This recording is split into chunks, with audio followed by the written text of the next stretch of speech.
Moin Moin, hier ist der Zap. In dieser Episode möchte ich dir einen kleinen Überblick über das kommende Indie-Game Legend of Keepers: Career of a Dungeon Master geben und dir zeigen, worum es im Spiel geht. Legend of Keepers wird von Goblins Studios entwickelt und selbst gepublished.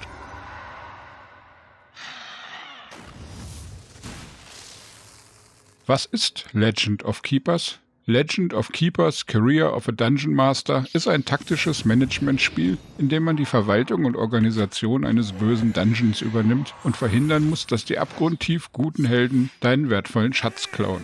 Dazu kaufen wir Fallen, rekrutieren Monster und trainieren unseren eigenen Zentauren-Bosskörper, um die eklig guten und schatzgierigen Helden aufzuhalten. Momentan gibt es das Spiel noch nicht zu kaufen. Es gibt aber eine kostenlose Alpha-Demo-Version für den PC bei Steam. Und eine spezielle Variante der Demo für Leute, die die Entwicklung gern unterstützen möchten. Das kostet dann 3,99 €. Mein Preview basiert auf der kostenlosen Alpha-Version, die nur eingeschränktes Gameplay als Beispiel zeigt. Das spätere Spiel wird mehr Umfang und Spielzeit enthalten. Wie viel das fertige Spiel bei Release dann wirklich kosten wird, ist leider bisher nicht bekannt. Meine Schätzung liegt im Bereich 10 bis 20 €, aber das bleibt abzuwarten. Falls dich das Spiel interessiert, kannst du direkt bei Steam die Demo-Version kostenlos runterladen und gleich losspielen. Den Link zum Download findest du unten in der Beschreibung. Technik, Grafik, Sound und Engine. Legend of Keepers verwendet die Unity Engine. Da dies eine der ausgereifteren Engines ist, fallen viele Kleinprobleme schon einmal weg. Damit ist auch eine spätere Veröffentlichung auf anderen Plattformen möglich, da Unity eigentlich durchweg auf PC, Konsolen und mobilen Geräten funktioniert. Momentan gibt es Legend of Keepers, aber nur auf dem PC. Die Grafik ist im sogenannten Pixel Art Retro-Style ausgeführt. Dabei sind die Monster, Dungeon-Räume, Fallen und weiteren Bildschirme liebevoll von Hand gestaltet und animiert. Für meinen Geschmack und für diese Art von Spiel ist dies absolut brauchbar und ansprechend. Der Sound ist nicht umwerfend, aber die meisten Vorgänge im Spiel machen Geräusche. Es gibt hier und da ein wenig dudelige Musik, ebenfalls im Retro-Style. Hier muss man keine Wunder erwarten, aber es ist auch nicht langweilig still. Gameplay. Der Spielablauf ist in einen Wochenrhythmus unterteilt. Jede Woche können wir aus bestimmten Ereignissen auswählen, was wir tun wollen. Hier gibt es zum Beispiel Händler, die uns Monster und Fallen verkaufen wollen, oder Vampire, die Tribut fordern. Trainingseinheiten können gestartet werden oder Raubzüge auf die umliegenden Dörfer ausgeführt. Und neben vielen weiteren Möglichkeiten gibt es auch Zufallsereignisse, die alle möglichen positiven oder negativen Folgen mit sich bringen können. Regelmäßig alle paar Wochen erscheint eine Heldengruppe, die unseren Dungeon angreift. Bei einem Angriff wird unser Dungeon dann in 6 Abschnitte unterteilt. Die ersten 5 können entweder ein Kampf, eine Falle oder eine Skillphase sein, wo unser Dungeon Master einen seiner Skills aus der Ferne auf die Helden wirft. Wird ein Monster im Dungeon besiegt, ist es nur für diese Runde raus und kann beim nächsten Angriff wieder eingesetzt werden. Monster können aber auch durch Ereignisse getötet oder verletzt werden. Für die Kampf- und Fallenphasen können wir in einer Vorbereitungsrunde auswählen, welche Fallen wir wo aufstellen wollen und welche Monster in welcher Anordnung den Helden entgegentreten sollen. Danach versuchen die Helden dann, sich durch unser Dungeon zu kämpfen. Die Fallen aktivieren sich dabei automatisch, die Kämpfe werden rundenbasiert ausgeführt und wir können aktiv bestimmen, welche Fähigkeiten unsere Monster anwenden sollen. Sollten die Abenteurer es lebend durch die ersten 5 Abschnitte schaffen, müssen wir selbst in unserer Dungeon Lord Monstergestalt uns mit unseren eigenen Skills und auch unserem eigenen Leben den Helden entgegenstellen und versuchen, sie zu vernichten oder zu vertreiben. Schaffen wir das nicht, sprich wir werden getötet und der Schatz wird geklaut, ist die Spielrunde zu Ende. Rollenspiel und Taktik. Alle Fallen, Monster, Fähigkeiten, Ereignisse und sonstige Dinge haben exakte Angaben, welche Werte sie wie beeinflussen, und diese werden auch ausführlich in Tooltips dargestellt. So ist eigentlich fast jeder Klick eine taktische Entscheidung, die man bestmöglich auf die angebotenen Rollenspielwerte basieren lassen sollte. Obendrein kann fast alles im Spiel in Leveln aufsteigen und seine Werte verbessern. Monster brauchen Training, um im Level aufzusteigen, das kostet aber Gold. Fallen können ebenfalls für Gold in der Werkstatt aufgewertet werden.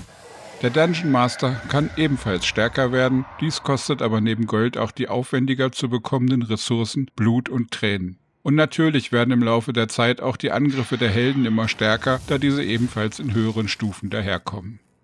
Talentsystem. Dieses Spielfeature von Legend of Keepers kommt erst zum Tragen, wenn man öfter spielt. Die Dungeon Lords erhalten Erfahrungspunkte für ihre Dienste und können dadurch in Leveln aufsteigen. Für jeden Level erhält man dabei einen Talentpunkt, den man dann in einem etwas versteckten Talentbaum ausgeben kann.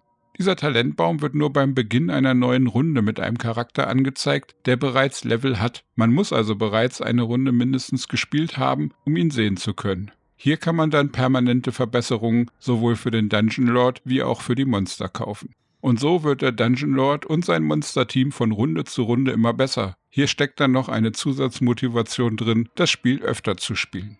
Zustand und Weiterentwicklung. Das Spiel ist derzeit eine Alpha-Vorab-Version. Es ist dabei aber schon in einem recht gut spielbaren Zustand. Die Übersetzung ins Deutsche ist erst 90%ig fertig, aber darüber hinaus funktioniert es grundlegend bereits absolut zuverlässig. Abstürze, Hänger oder andere Probleme sind mir nicht aufgefallen und auch im Gameplay habe ich keine wirklich gravierenden Fehler oder Probleme entdecken können. Der Umfang der Demo ist bisher auf 1 Jahr beschränkt. Dadurch kann man noch nicht viel dazu sagen, wie sich der Spielablauf danach weiterentwickeln wird. Angeteasert wird aber bereits, dass es neben dem bisher verfügbaren Zentauren Dungeon Lord noch 2 weitere Dungeon-Bosse geben soll. Und im Hauptmenü gibt es auch bereits einen Knopf mit der Aufschrift Mods, der späteren spielergemachten Zusatzcontent erwarten lässt. Da ich das Spiel bereits vor einigen Wochen das erste Mal angetestet habe und nun die Demo wieder gespielt habe, kann ich sehen, dass das Spiel sich auf jeden Fall auch gut weiterentwickelt hat. Die Entwickler hören hier auch stark auf das Spielerfeedback, das sie bisher vor allem über ihren Discord-Server einsammeln. Aber bald wird sicher auch der Steam-Feedback-Bereich weitere Möglichkeiten bieten, Kritik und Ideen weiterzugeben. Hier sehe ich gute Möglichkeiten, dass das Spiel mehr und mehr reift und bald zu einer guten Vollversion kommen wird. Wenn das Spiel eventuell auch noch weitere Features, mehr Monster, Helden, Fallen und so weiter bekommt, kann es nur noch besser werden. Mein Eindruck und Fazit. Ich habe das Spiel in verschiedenen Versionen testen dürfen und habe jedes Mal wieder Spaß gehabt und war eigentlich jedes Mal etwas enttäuscht, wenn ich den Abschlussbildschirm erreicht hatte und dann nicht weiterspielen konnte. Es macht also absolut Spaß, mir zumindest, und entwickelt dabei sogar einen Sog, der einem zum Weiterspielen animiert. Und durch das Talentsystem ist die Motivation, immer mal wieder eine neue Runde zu starten, nochmal erhöht. Natürlich wird dieses Spiel kein ultra umfangreiches Management- und Strategiespiel werden, sondern eher ein kleines Spiel für zwischendurch. Es würde mich sehr überraschen, wenn der Spielumfang der späteren Vollversion über mehr Monster, mehr Level und mehr Items und andere Zufallsereignisse hinausgehen würde. Aber ich kann mir gut vorstellen, dass das bisherige Grundgerüst auch ausreicht, um einen immer mal wieder für 1-2 Stunden ins Dungeon zu locken. Und auch nach einer Partie wird es bestimmt wieder Spaß machen, das Spiel von vorne zu beginnen. Das Talentsystem hilft dabei. Mehr Inhalte von den Entwicklern und die Aussicht auf Mods, die das Spiel ändern und erweitern könnten, lassen mich dann noch positiver an die Zukunft denken. Ob das Spiel später bei Release empfehlenswert sein wird oder nicht, wird dann vor allem eine Preisfrage sein. Ich denke, wenn sich die Anschaffungskosten im Bereich von 5 bis ca. 15 € bewegen, kann man da nicht viel falsch machen. Sollte der Preis aber höher liegen, wäre ich eher skeptisch. So kann man das Spiel aber erst abschließend bewerten, wenn der Preis bekannt ist. Und daher wird es vorerst von mir auch keine richtige Wertung für Legend of Keepers geben. Sobald ich einen Preis weiß, werde ich gerne im ersten Kommentar diesen nennen und auch dann eine Bewertung ergänzen. Sollte ich das vergessen, kannst du mich gern daran erinnern.